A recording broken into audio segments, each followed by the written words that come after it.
I think there's a lot of murky clouds when it comes to education. And I know that's something that you're trying to combat, you know? But yeah, being able to express myself and do creative work as well, but also give some information back, maybe inspire people. Yeah. That's what I enjoy, you know? If I don't cut hair for too long, I start going crazy. He loves the hustle and bustle of the shop, the salon. It's the only thing that I find therapy in.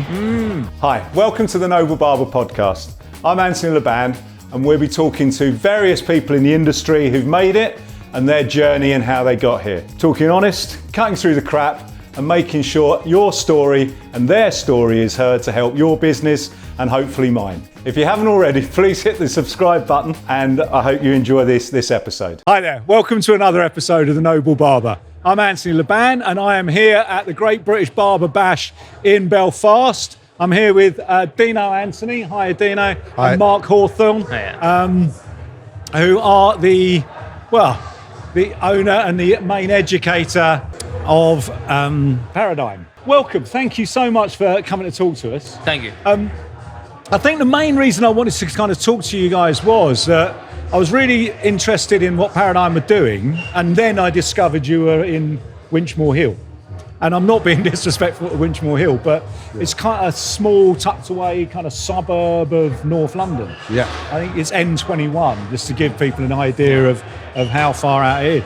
But you've done so many more things. You're global, you've got education, you've got lots going on. And I speak to lots of barbers who have aspirations to take their company in different directions.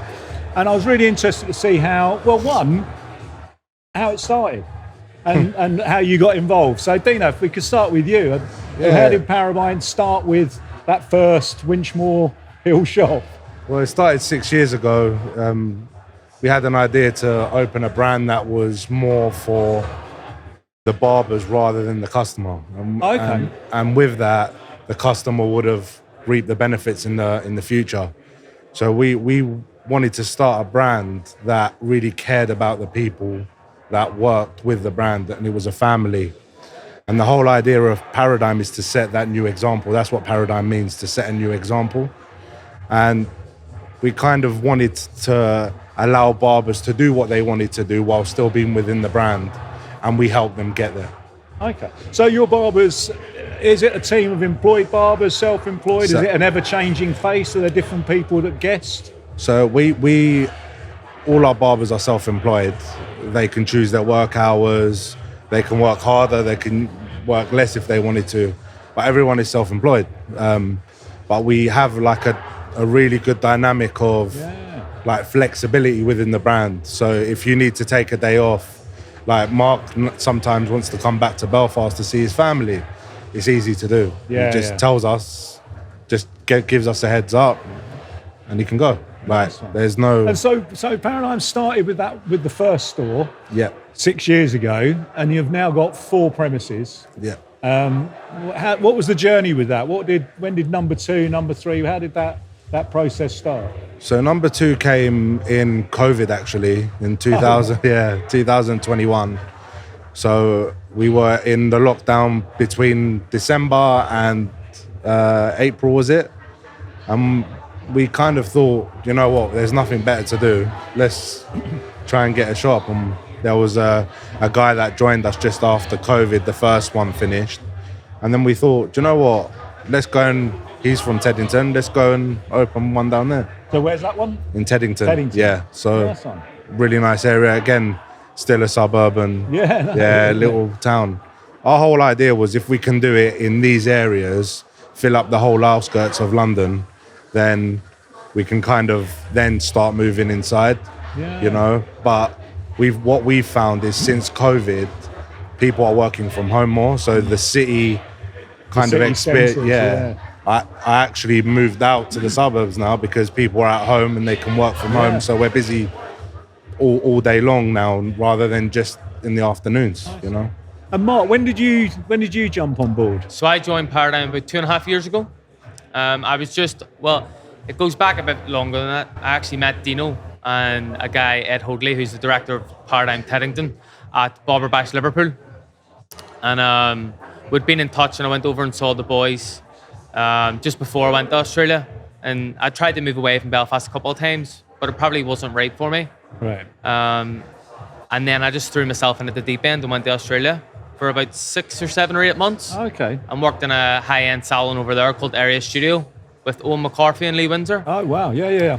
So that sort of showed me what else I could do within the industry. And then I knew like Australia was too far. I'm quite a family-orientated man. Like to see my friends, like to see my family. And I reached out to Dino and just said, is there a chance that I can come for some education? And Dino would put it forward to me about joining the team.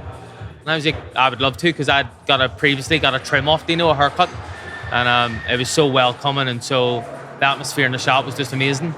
So when I came over in my place, I came to Teddington as a stylist about 2.5 years ago, and since then I've just worked. Tried to get more into the education, which obviously I've got into. Dino and the boys have given me a lot of opportunities. And from there, I've built myself up in the salon to a creative director in Teddington, an educator for the Paradigm Academics. So yeah, 2.5 years ago, but we've done a lot in the 2.5 years. Yeah, no, and I mean the Paradigm Academies is really something that threw me, because it's the kind of your international bit of Paradigm. Yeah. So, when was there a conscious decision to have an academy?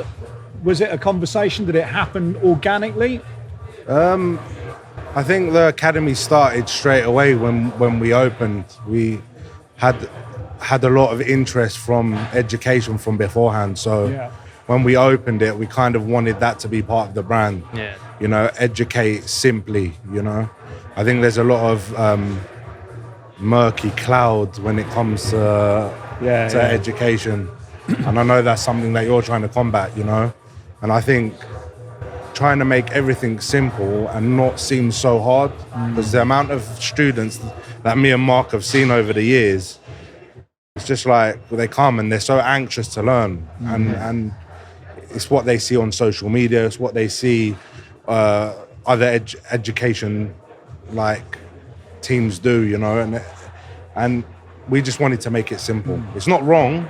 What other people are doing isn't wrong, but we kind of want to fill the market with that simple but effective kind of and so style. what's your background prior to Paradigm? Where did you train, or where were you working? So I actually got trained by a guy in Arnos Grove, which is not far from the Wintermore Hill shop, because I've always lived in that area. Proper North London. I'm proper North London. And then I learnt there. He was actually a very, very good barber. He was a hairdresser before.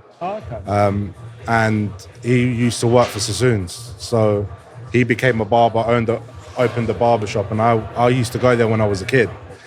And so went there, learned. And you did a kind of more traditional kind of apprenticeship with him. Yeah. And he was fantastic. He was amazing. Not just in terms of learning, but in terms of how he made me into the person I am today. As a mentor. Very big mentor to me. And then I left and went and opened the shop. Straight after, I was about 20 at the time, with a business partner. We were quite young, so we thought we'd do it together. And then 6 years later, I had an opportunity to go to Menswear, which, and then done really well there, gave me a lot of opportunities, and worked alongside some amazing hairdressers and people, you know. And then left again, and then started Paradigm. Yeah. And so how does your approach work, sir? So you're much more kind of in control of the education side. To be fair, like the reason I'd come was I'd saw Dino since I was about 17, so I'm 24 now. So I've been in the industry 8 years this September. Oh, okay. So since the start, I'd sort of, as I was coming up through college and stuff, Dino was in like California, traveling the world with Menswear, and I'd sort of just followed Dino since then, and that was always my dreams and my aspirations, to be able to travel and teach, was obviously today I'm here to do on the stage. But sort of when I joined the company, I was just shadowing Dino and talking to our Italian director, Salvatore, working with Elliot in the Grange Park shop. And it's just a role that we just sort of built up. But is the way you teach very much the kind of Paradigm way, or is the Paradigm way very much like, the way you work anyway? My teaching career would have started with Paradigm, so that would be the way I would teach, like trying to keep it as simple as possible and moving forward. Yeah. Like not overcomplicating it, because I found when I was learning, I'd done a lot of courses with a lot of different people, but then that causes a lot of confusion. Yeah. Where when you simplify men's hair and you understand the shapes and the numeric systems and stuff like that, then it becomes more simpler to achieve. And the only way you know how to do something or you learn to do something is through failure. Yep. Do you know what I mean? Yeah, and we know that. We know that you've got to take a kick in every now and again. But just slipped in there very kind of discreetly, the Italian director. Yeah. So this is the other week, because Paradigm, I started as it was in Wychmore Hill, but you have a space in Italy. Yeah. And that's an academy, or is there a barbershop? It's an academy and a barbershop. And And you the store, also have Romania. Yeah. Cluj, which is the same, Yeah, it's the same. Yeah. It's been an amazing journey, It all happened organically. And how's that, having another country to deal with? Is that... Do you know what? It's fairly easy as long as you've got systems in place. It's just time, If they need anything, I'm always there for them. But I like people to stand on their own 2 feet, It's more of a family rather than there's one guy that owns and calls the shots. There's never a hierarchy, No. Like, for example, obviously Dino's the founder of the company, but anything education at the moment will come to me. Yeah. And then I'll rely on Dino. Then if I have a problem or I can't do something, I'll go to Dino. That way. Like he has to trust. Trust there for others. London, Italy, and Romania? I'm London at the minute, but the plan would be to sort of be between three. Yeah. Okay. And how do you settle how do you work? Are you Winchmore Hill? Do they let you out of North London occasionally? No, never. I love cutting hair. The thing is, I don't ever want to stop cutting hair, because for me, it's the only thing that I find therapy in. So if I don't cut hair for too long, I start going crazy. Anyone can tell you. He loves the hustle and bustle of the shop. Yeah. The salon. Do you know what I mean? I love the problems it creates. I love the feeling that you can give someone. That's what makes me buzz. Yeah. And that's why you've got to trust so many people when it comes to the other parts of the business, because it's like Mark really enjoys education, and for me it's like, how do I give him, with the tools that I have, to give him that kind of chance to go and do that himself? Yeah. Why do I need to control that? I don't. And do you feel you have that? Because obviously, the commitment that you're having, you've done 2.5 years, you're really focusing on growing a part of Dino's business. Do you feel you have that kind of control and ownership? Yeah, Are you absolutely. Feeling that? You're feeling that kind of personal growth as well as definitely. There's never been any doubt that anything I've went to Dino with, it's never been a no. Do you know what I mean? It's like, how do we do it? Or just a yes. Do you know what I mean? Okay. Coming to the Barber Bash in Belfast, I was just like, can we do it, Dino? Yeah, cool. And me and Gary arranged it. I just told Dino he was coming, and then that was it. You know what I mean? There was no questions asked. You know? Yeah. But you've been quite involved with the Barber Bash for a long time, haven't you? Yeah. Yeah, for a long time. I think 2019. Okay. Yeah. So was that was right at the beginning of Paradigm, presumably? Yeah, right at the beginning. I taught some of the boys that were running the show a long time ago, I think 2016.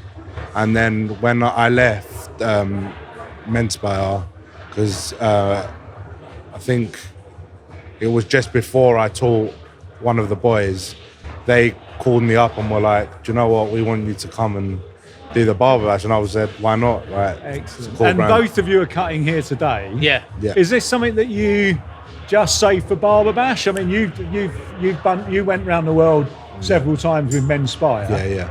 You're Australia and beyond. So, both of you have done that travel in the last aspect. 2.5 years, in the last 3 years, if you include Australia, I've taught in Sydney, the Gold Coast in Australia, and then with Paradigm, I've taught in Naples, Romania, Birmingham, Belfast.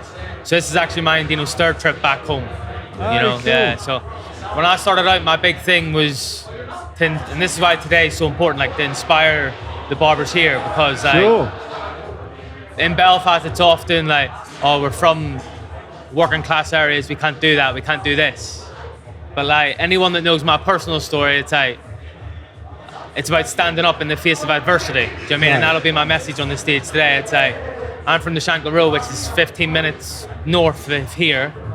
And like, it's one of the, probably the most run down areas in Northern Ireland, but if I can do it, why can't anyone else? Do you know what I mean, but there certainly is, I don't know if anyone's aware of it, but there's definitely this kind of growing barber culture in Belfast. Yeah. And I think we're seeing some really interesting people come through. And, you know, things like this, I think make it really evident that, you know, people are filling up. Yeah. You know, there's definitely an interest.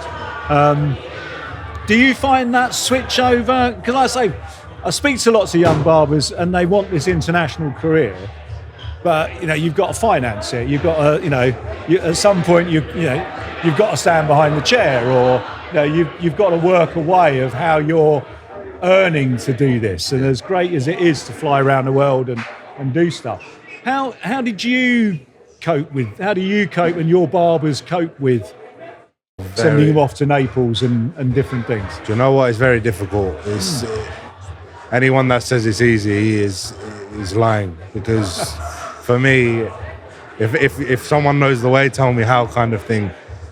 It's very difficult, and the reason being is because you have to kind of, you're out of the shop. You have to organize it all now. That takes a lot of time, and for me, it's all about time. And money for me is not the most important driver. It's how do I save the most time? And time is something that you can never buy back, so it's the most important thing. And how do you change the world in the shortest amount of time you can, you know? And by doing these trips, it takes money, which means that you have to work in a different way. And not only that, you can't build your business because you're traveling from here to there, which isn't always profitable, you know? But we do it because we love it, and we do it because we want to make a difference to the world. And a lot of educators will tell you the same thing. It's not all about the money. But that's the bit now. So, you know, are you having to? How are you encouraging people to come and do approach your style of training and encourage that? Presumably your courses are booked up and selling, or you wouldn't be continuing to roll them out. How do you get that message over? We see so many educators, you know, pushing themselves through social media and selling it that way. You don't seem to be pushing it in that way. You know, I mean, you have to hunt you out a little bit. From my aspect, I would sort of be pushing it a lot. But like a lot of our courses in the last year and a half has been word of mouth. You know, someone will come to one of the courses and then they'll recommend someone else. And then when that person comes, it's like, oh, but can you train the shop? Do you know what I mean? And it's like, it has that domino effect, going from one-to-one with maybe being a member of the shop till training the whole team of the salon, you know? And how did it start? Was it you had some barbers, you taught them your skills, and then it's kind of it's rolled from there? So what our whole aspect of the way we wanted to do things was, if our education is that good, we shouldn't have to advertise it, right? So when someone comes to us, you can almost see that on a billboard. No, honestly, it's a. I've always thought like it's the same with haircuts. If your haircuts are good enough, people are going to come and bring other people, right? And I've always been busy that way. So why can't the same be with education? So you're seeing your students as your customers, essentially. Correct. Yeah, and they become family. They become part of the the growth of it. I know you do some short courses for kind of presumably for qualifieds or trained hairdressers to learn a few different barbering techniques. But do you engage with longer, or do you have actual apprenticeships in Paradigm? No, we don't have any novice. We don't have any beginners course at the moment. We have apprentices that come through the systems in the shop. Yeah, so how does that work alongside? Because I'm really interested with a company that's all self-employed. And one of the reasons I hear about, we don't have apprentices, is because we're self-employed, I can't bring an apprentice through. How do you cope with that? Very, very simple. Oh, right, that's what I thought. I so thought that was going to be a different answer. Nah, very simple. You hire the right people that care, you know? Like, we've got a guy called Elliot and Eddie's in the Grange Park shop, which is in Witchmore Hill, and that they care a lot about everything that goes on because they're part of the brand, you know? And this is a young barber, never learning to cut from scratch. Yeah, so Murdan's been with us for about 2.5 years. Eddie's was taught by us. He was an apprentice. We've taught about 6-7 apprentices. Cool. So they just, I think because you teach, even Elliot came in as a hairdresser, never had a background in barbering. We've taught him, so he appreciates that kind of. And as an apprentice, are they working? I mean, presumably the apprentices are self-employed, so they're needing to cut at a reduced rate or a deal and that kind of stuff. But are they getting their training from across the team that everyone's around? It's like, oh, look, let me help you out here and that kind of stuff. So it's quite loose, but the kind of conscience. But if they want like intense one-to-one training, it's also available. Yeah. As long as they ask for it, you know, or they come and we'll put on a day for the staff, or if they maybe want to do a specific thing, then they can come to me or Dino or Elliot and ask for it, and we can put that on for them. Are you finding that you're getting more hairdressers that want barbering techniques, or barbers that have done maybe some novice, courses? I think it's a bit of both. How's the mix? Everyone just wants to be able to approach everything and understand, you know. Everyone wants to have a better understanding of her, just the hair across the board, you know. Like, hairdressers want to know how to fade, barbers want to know how to do longer hair. Yeah. So there's that balance of hair that's covering all aspects, you know. Yeah.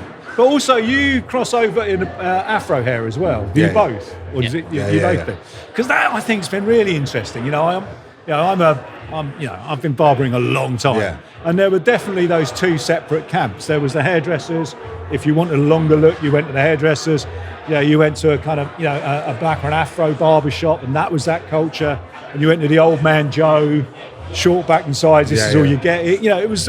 They were really demarked camps. Which still exists, and that's great. But there seems to be a real tribe of barbers and hairdressers now, like in the last, maybe even the last 2 or 3 years, that just see it as hair. Isn't it? Do you know what I mean? You're not seeing, the barriers have gone. I think for me, when I was coming through my apprenticeship and coming through the industry from about 16 till 20, where I left Belfast, was like, people would avoid longer hair, they would avoid afro hair, skin fade. Some people would enjoy longer hair. And I think for me, and part of the reason I joined Paradigm, I went on the further education courses that I did, was I wanted to be a barber or a men's hairdresser that covers all hair types that sat in my chair, and anyone could sit in my chair. Yeah. Because at the end of the day, it's more profitable. But then also I knew I wanted to get into education, and then I can teach all hair types, you know. Yeah. And that, I think that's important for me.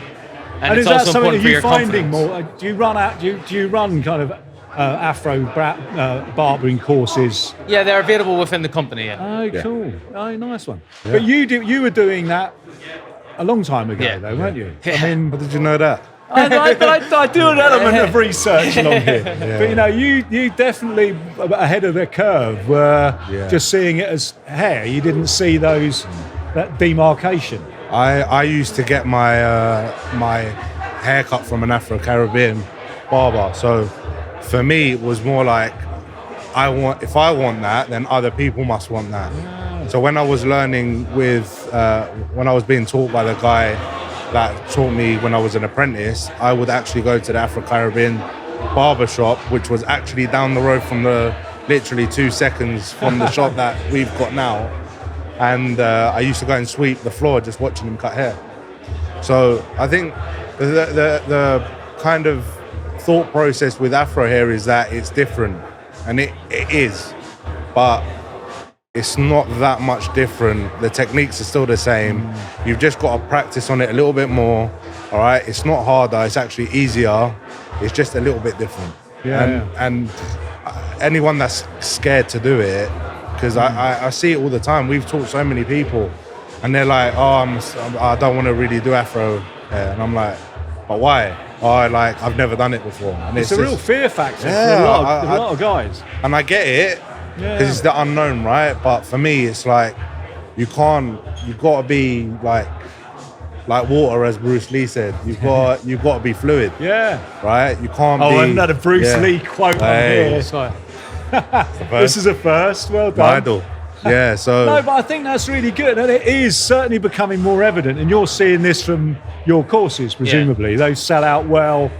But are you confronted with that fear from your students when they arrive doing their first afro hair? And it's definitely afro hair. It's across all aspects of hair as well. You know, some people fear longer hair because they don't know how it's going to turn out, or they've had a bad experience with longer hair before, or it could be skin fading in general. You know. And you were saying, which I've got to say, I do tend to agree with, and I'm always worried. It's because I trained a long time ago. I'm surprised at how over-complicated sectioning has become in the last kind of maybe year, 9 months. I mean, I think sectioning's important. We teach, and clean, sharp sectioning is important. But it seems to have become really complex all of a sudden. Do you see that? Yeah. Too much. And it's all long hair. It seems to be kind of comes from social media. You know, people showing stuff that might not be necessary to do in that situation, and then the younger barbers getting the fear because they don't understand it, or they don't understand what's going on, you know? Yeah. Listen, if I make something look complicated, right, it will sell more because you're wondering why you're doing that and I'm not. Yeah. Do you know? Does that make sense? So the more complicated something looks, the more it sells courses, unfortunately. Yeah. Because you're wondering why someone's doing that section. But as you're saying from yours, the keep taking it back to a more kind of core value. Yeah. Is getting that information over better. Yeah. You can see people leaving. Yeah. And I think for me, like, the reason I believe in the way we teach and the systems is because when I came, I was probably still lacking some confidence within my cutting ability, and then working with Dino and Elliot, and then I actually went to Naples last year, even to spend some days with Salvatore. Like, the way they taught me, I can then teach others. Do you know what I mean?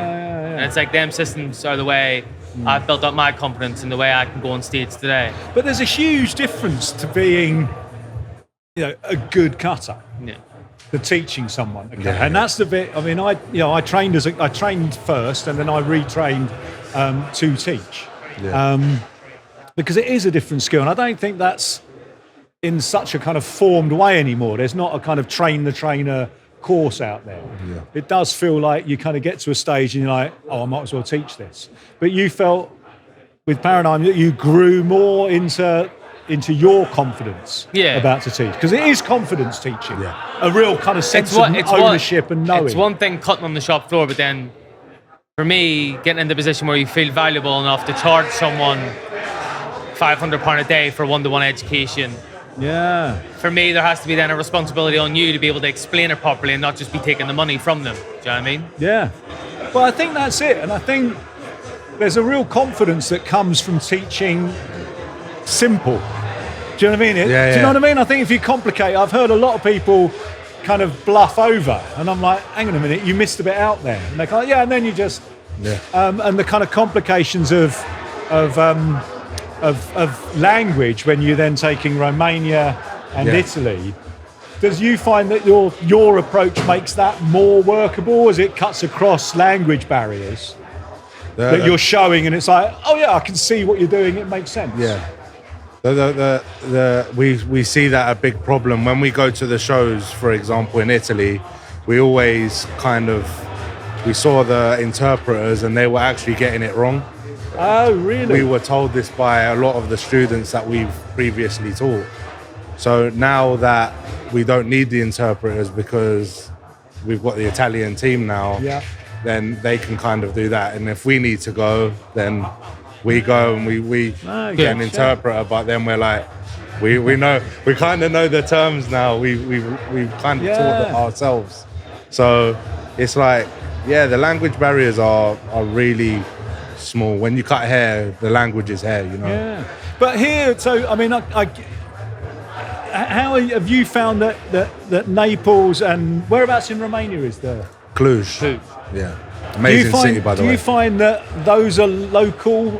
Are they kind of local barbers that are using your courses there? Are they just as popular as your courses here? Is it growing? How's that work? I think in London we get a lot of people from all over England, all over Ireland, Northern Ireland, and even in Italy, like the people are traveling to Naples, and even in Romania, they travel to the area that the shop's in. Do you know what I mean? And it's building in the same way as it has here, word of mouth. Yeah. Obviously, like the educator, who, whether it's me or Salvatore or Steve, anyone who's teaching, like we'll do our own content on social media. Sure. And essentially, like some courses will come through us. Do you know what I mean? Like a lot of my one-to-ones, they'll message my Instagram. Do you know what I mean? But at the same time, the Paradigm Academics Instagram gets a lot of messages saying, "Oh, I'm interested in your education. You taught such and such last week. How can I go about getting on a course?" Do you know what I mean? Yeah. It's nice. I like that. I like that a lot. So it's kind of almost feels a bit accidental, your career, if you don't mind me saying that. Well, that you kind of opened up this brilliant shop. You had this amazing career. You opened up this shop, which, you know, you're very much like me. I love cutting hair. I've been cutting hair 40 years. I still run a full column. You know, I hate moving out of the shop. I love being in the store. And that's essentially what I do. And I have team members who run the company so that I can essentially, as I always say, just cut hair. And I really love that, which is obviously your core heart. But you then, encountered the guy you've opened up in Teddington. Yeah. Did Romania and Italy happen the same way? It was an encounter with someone that you've kind of gone, yeah, let's do something? Yeah. Or was that you were approached to? The thing is, I definitely wouldn't say it was an accident. It was definitely... That wasn't meant to be insulting. No, not at all. Organic, maybe? Yeah, organic, yeah, but it was kind of a thought process. We were always talking about building this brand that was for the barbers. And it happened organically, but we were always talking about how we were going to do it, you know? And if I keep on telling you, do you want to open a shop, Mark? Do you want to open a shop, Mark? Yeah. If we want, let me know. Yeah, whenever you want to do it, let me know. I'll put money in. Yeah. We can do it, right? Or you put the money in. This is how it works, right? Yeah. Then one day, Mark comes to me and says, "Oh, do you know what? I want to do it." Then we do it. If he doesn't want to do it, then fine. How do we still help him? Yeah. You know, and that's the main thing is how do we help, not just in a selfish manner, but in an unselfish manner at the same time. Yeah, I think it goes more beyond business. A Paradigm. And I think that's why I've been able to stay for 2.5 years. You know, like I said, I'm a very family-oriented person. I love getting home. Yeah. And like, I know there's been times I've sat with Dino and been like, I don't know if I can do London anymore. Yeah. And it's never, okay, well, that's it. Do you know what I mean? It's how can we help you? What can we do? Yeah. Do you know what I mean? What can he do for me? You know, and I think that's why the track record of the staff at the company stay for so long is because it goes beyond cutting hair just behind the chair or your turnover every month, your margins, you know? It's about the person and it's personal. And you've got your staff, your team stay with you. You've got long-term people with you still. Grange Park. Still since the start. Yeah. That's amazing. Yeah, so it's a family. No, that is, and I think I am speaking to more and more people that are seeing that you need to look after the teams, that you need to, that it's not just, you're renting a chair, you do. There definitely seems to be this kind of swing back of family's a great word, that you're thinking about your staff as a client, as a customer. Yeah. Which obviously from the beginning of Paradigm, that was something that was very core in you. Yeah, very cool. As Mark said, family is the most important thing, right? We had a conversation before, and what did you say? Time with the family is important, right? Oh, yeah, mate. Yeah. I mean, I completely get that, and I agree. I was only saying on the flight over today that, you know, I'm definitely time poor these days. Yeah. You know, and missing that. And, you know, getting time rich and the bank account being okay is a really difficult game. And it's my fault. You know, I'm doing things that I enjoy, and I'm sure you feel the same. That's the main thing. And my team are people that I love working with. You know, I really enjoy being part of that. Where does the growth carry on for you?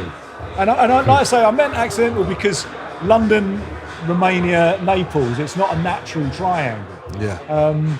But I love it. Yeah. But do you see more happening in Romania, more happening in Italy? Definitely. More London? Have you got... We've already started talking about it. Again, we have to do it with a structure, right? We don't want to just go and open shops just to open a shop. It has to be part of that family. Have that person needs to understand that family feel. If they don't, then that can't happen, because that's the main thing. But yeah, the next thing that me and Mark have been working on for the last, how long, Mark? Long time. Way too long. Oh, really? Numerous mornings in the shop to 3-4 in the morning. Way too long.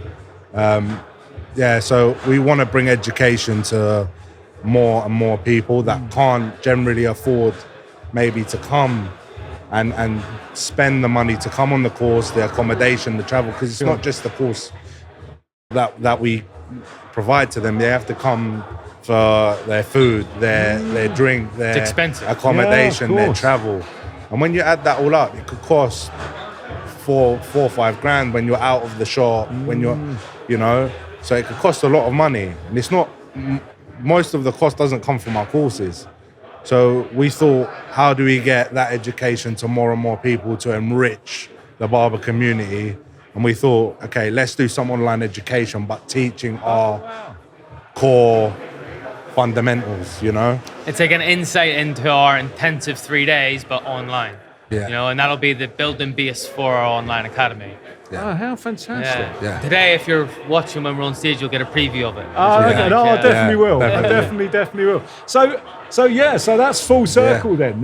You've now kind of, that's you've got the stores, you've got the academies, you've got the barbers, and now the online. Yeah. Is that going to see us seeing more of Paradigm online? Are we going to see your social media change and everything else to be I think our social more media, of an online presence? Our social media strategy and approach will change. You might see us a lot more. You might get sick of us that much. But that's great. Definitely. And things like this, is this more of this to come? Do you enjoy being on stage? Is that something that you think comes back to the shop or comes back to your soul? I would say I enjoy being on stage. Excellent. Like, I enjoy traveling. Obviously, I'm hyped up today because today means so much to me later on. Yeah.